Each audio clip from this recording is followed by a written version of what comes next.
Hello, folks. This is your host, Tammy Turner, and you are now listening to the Tiara Talk Show. We bring you rare interviews with the makers of Disney magic. Whether they be singers, actors, Imagineers, animators, they've all made their mark on the Disney name. To find out more about the show and other episodes, head to our official website at www.thetiaratalkshow.com. Be sure to look below at the show notes in the Show More section for links to our Twitter and Facebook pages, including videos and websites mentioned in the following interview. Photos and audio clips that are featured in the show belong to their rightful owners and are used for educational purposes only. All guest opinions are theirs and theirs alone and do not represent the opinions of the Tiara Talk Show or the host. The Tiara Talk Show is not associated with the Disney Company. Thanks again for tuning in to this week's episode, and from all of us here at the Tiara Talk Show, have a hoop-de-doo day.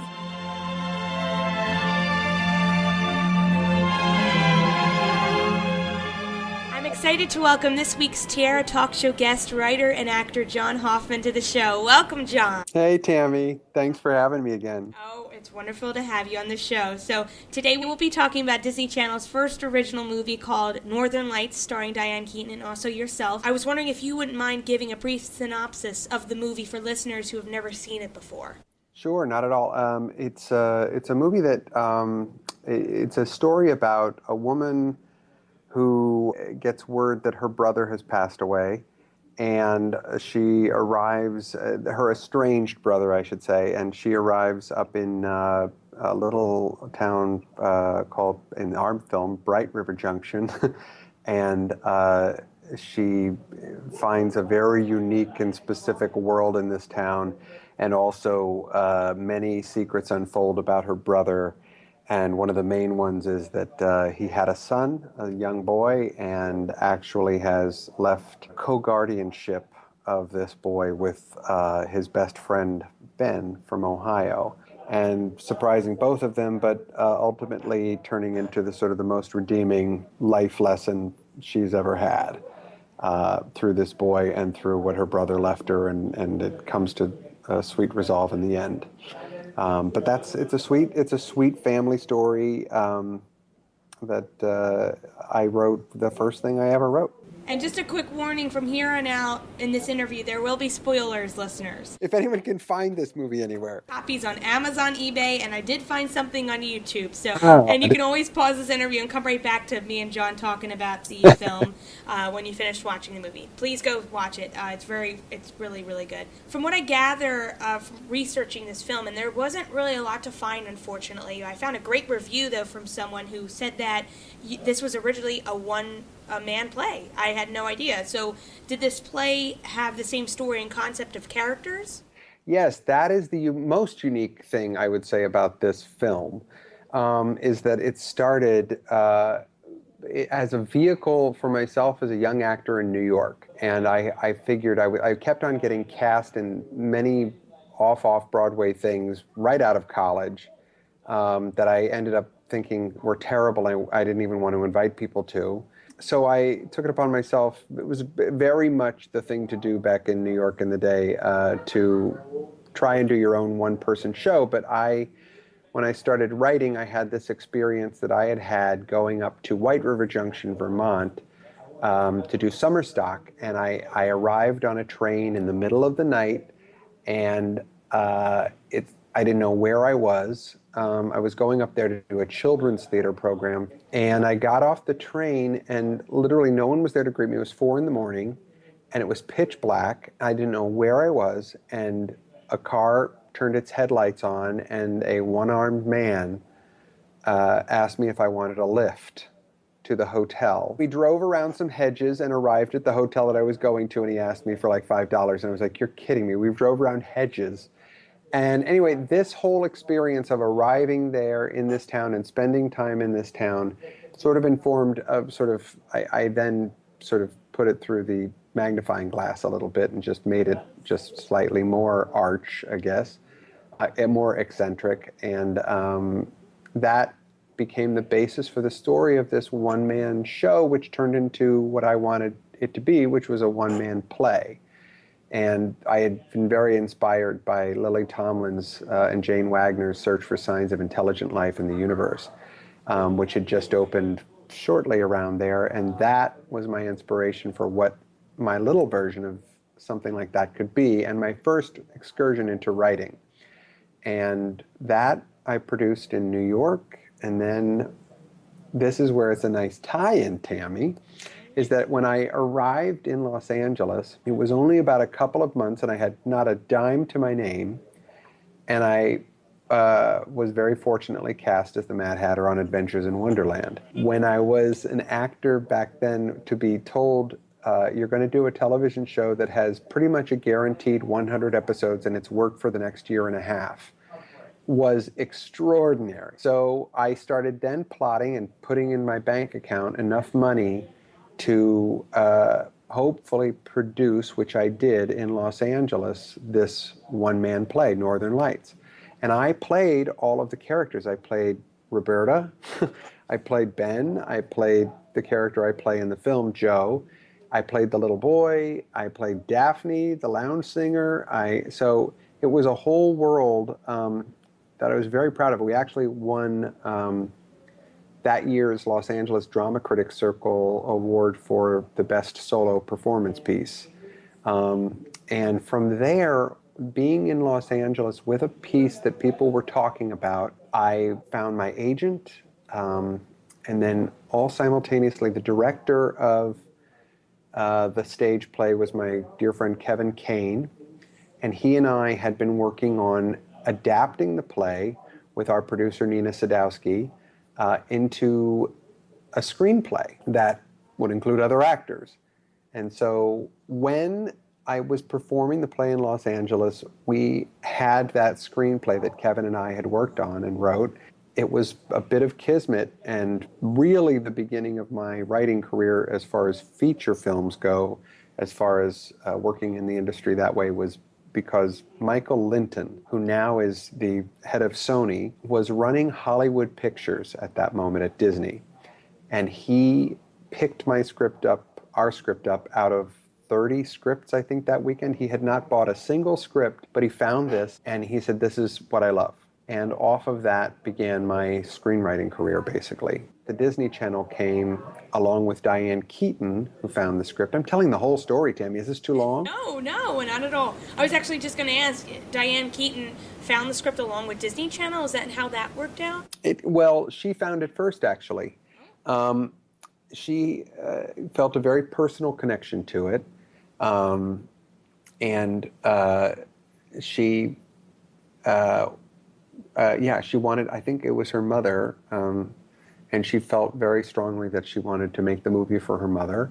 And so she really attached herself. She attached herself as a producer and as the leading actress, and it was a great working experience with her. And so from there, once we had Diane, the Disney Channel said, well, we're starting up this original movie division, and we would love to put this all together. And that's how it happened. I first saw this movie, and I saw you, and I was like, whoa, that's John Hoffman. I know who he is. I was like, I'm going to watch this thing all the way from start to finish. And then I realized Diane Keaton was in it. I really enjoyed it, but I thought it was so weird because somebody put a pin on the nose. It was kind of like the start of a Twilight Zone episode, but it doesn't end up badly. The characters are just so well thought out and put together, and they're so strange. And you're supposed to see it from Diane Keaton's eyes as the character, that they are all weird. But in reality, you know, a lot of us as human beings think that certain people, the way they look, the way they act, are weird. But then we realize we're weird ourselves. And I feel like that the film really took that, and it did such a great job of telling that story. That's really sweet of you to say. Yeah, that was the intention from the beginning on this piece when writing it as a play. It was very much my experience. So it was one of the first times I had sort of ventured off on my own and into a town and into a situation where I didn't know anybody, and I was living on my own and in a strange place. And the people in this town were particularly, a lot of it was inspired by this experience I had in the town. And it was just, whoa, there was a lot of deeply strange little myths around this town and people around this town. I just thought it was one of those experiences where you look at it and you say, well, I'm just making the strangeness up in my head. And then when you finally connect and you finally see people for who they really are, then you're like, oh, I feel so much more comfortable. I feel so much more at home. And than I expected to. And when at first it seems so strange and bizarre, you always find a way to, well, at least I found in that situation a way to adapt. So I thought, oh, I guess I'm, just as strange in some way, just as you put it, which is true. What do you think Joe and the rest of the crew is up to now? Oh my gosh, I know, right? It's funny because there was a lot of when I did the play, that part sometimes would get criticism, even though I loved that character. But he had a cleft palate, and it was part of the thing of sort of people who have their things that they would say are their burdens in life. It's basically saying what many people have said before, which is that everybody has their thing that they would sort of put up front as saying, like, this is my insecurity, this is my thing that makes me most different, and you sort of negotiate and deal with that how you will. And as you said, it's right. Most of the people you meet in this town are dealing with it in a very positive way. That character certainly is, and there's a real gregarious, sweet quality to that guy. And I think he went on to get married and have his own kids, and he's happy as a clam at a barbecue still in Bright River. And you pinpointed too, like I remember the other scene that Joe has a lot of these truths underneath his scenes. And I loved playing those scenes, but there's the walk that he has with Ben, was the sadly passed away Maury Chaykin, who was such a brilliant guy and actor. But he and I have a walk and we talk about the Rat Man, and it's a very frank discussion from my end about who he is. And it's like, oh, but first time I saw him, I nearly, I forget what the line is now, but he said, he talks about it just very frankly, saying what we've all experienced, like, oh my gosh, when someone takes you back, like, whoa, that's a lot for that person to deal with. And then you get talking to him and you realize he's just like you and me, except he looks like a rat. And that's where you're sort of like finding the humor in it, but also the reality, but also then underneath it is we're all the same. It's a very emotional film, from the death of a parent to mental illness. There's a scene in the film where we finally meet the young boy's mother, and we haven't seen her, and Diane Keaton keeps asking over and over again, which I didn't really realize when I first watched it the first time, but the second time around, that she keeps asking, where's the mother, where's the mother? And finally the mother comes, and her son plays the piano, and we realize that she is not all there. The little boy has an emotional time with that because it's his mother and he sees her as everything. And it was very emotional for me because it was so real. This film really set the bar for other Disney Channel films to be as real and heartwarming as possible. You've always been so impressive to me, the way you look at material and can get inside it, and you're speaking about it in the way that I would have hoped someone would have gotten just that out of it. And yeah, it's challenging. It's certainly more challenging than the Disney Channel movies that are happening now, and that's okay. It's just where they are. It was a very different time. This was a time when, they were doing great series like Avonlea. It was family entertainment with a grounded reality in certain ways, greater depth, and not sort of geared in the way that it seems to be now. It was a little bit of a different Disney Channel back then, but grateful to have the opportunity to get to make it. Were any of the other alternative stories in this film based on something else that you experienced or maybe a friend experienced? Everything. Since it was my first writing that I'd ever done for a play or a movie, you always call upon your own life. So yeah, there were definitely touches into my own life, mostly my own life, little things. I always missed my grandfather. I never got to meet him. He died about when my mother was pregnant with me. And so I'd always thought about my grandfather in that way that Jack is on the roof thinking about his father. There were incidences with my grandmother at times when I was in charge. My grandmother had a little bit of a drinking problem for a while, which she really conquered before the end of her life. But when she was drinking, I was in third grade, and I would go and stay after school while my mother was at work for a couple of hours every day with my grandmother, and sometimes she would have been drinking. And so I sort of became the parental figure in that situation in third grade. And there was a moment where she walked into a swimming pool in her apartment complex, and I had to pull her out. And so that scene in the film reflects, in a way, that experience of mine, and sort of the embarrassment and why can't you keep this together, and the public nature of it, and the heartbreak of that. But then in his situation, of course, mental illness being the case, it was even more challenging because it wasn't something that could be overcome in the way that my grandmother overcame her drinking problem. Do you have any funny stories to talk about? It's so funny because I had been so nervous. There is a scene in the movie where, I'm delivering the heftiest news to the two main characters after the funeral of their brother and best friend. We go up to basically the kindergartner's schoolroom for me to deliver the news of this will that their brother and best friend have left.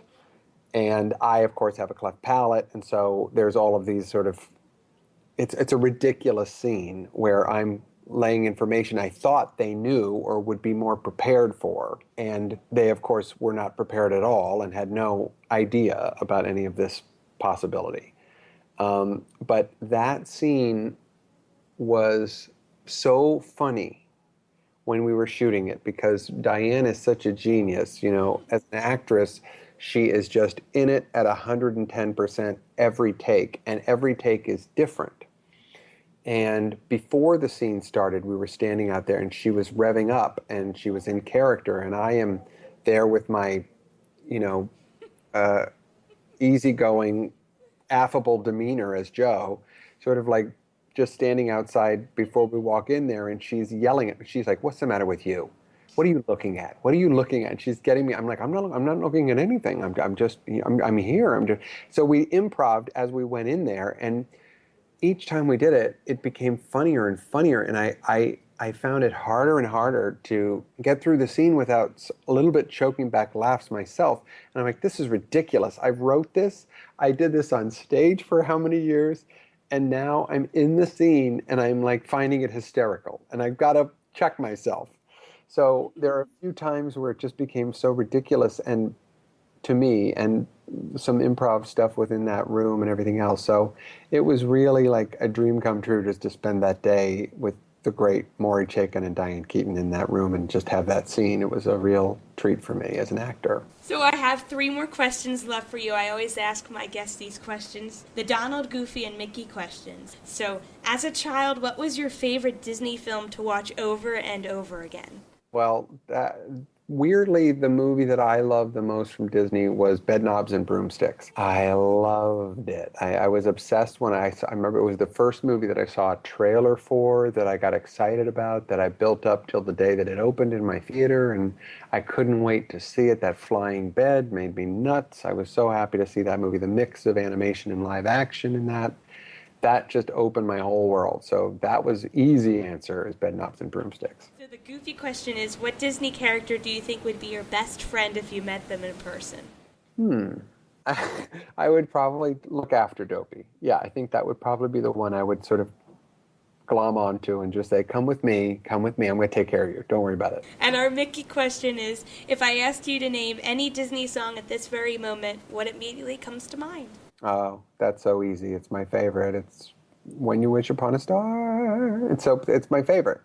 It's the most beautiful song. I mean, it's so obvious. I just love the message behind it. I love it. It embodies Disney in every way to me, that song. Are there any new projects that you'd like to tell listeners about so they can keep an eye out for them? Well, I'm working on a few different things. I'm working on an HBO show at the moment called Looking. There's an HBO movie that I'm trying. It looks like it might actually get made in the next year or so, called Once Upon a Time in Beverly Hills. Look out for that one. The other thing I'm working on is a project for DreamWorks Animation based on a children's book that came out this year called Beagle, The Unimaginable Imaginary Friend. I love the project. Well, thank you so much, John, for coming on the show. It was great to talk about this film. You should be very proud because I think it does a very good job of handling certain situations, taking it ever so lightly, but still making sure that the situation is known. Thanks a million, Tammy. You're always the best. Thank you very much. It's sweet to talk about this. It's been so long since that movie. It's nice to talk about it.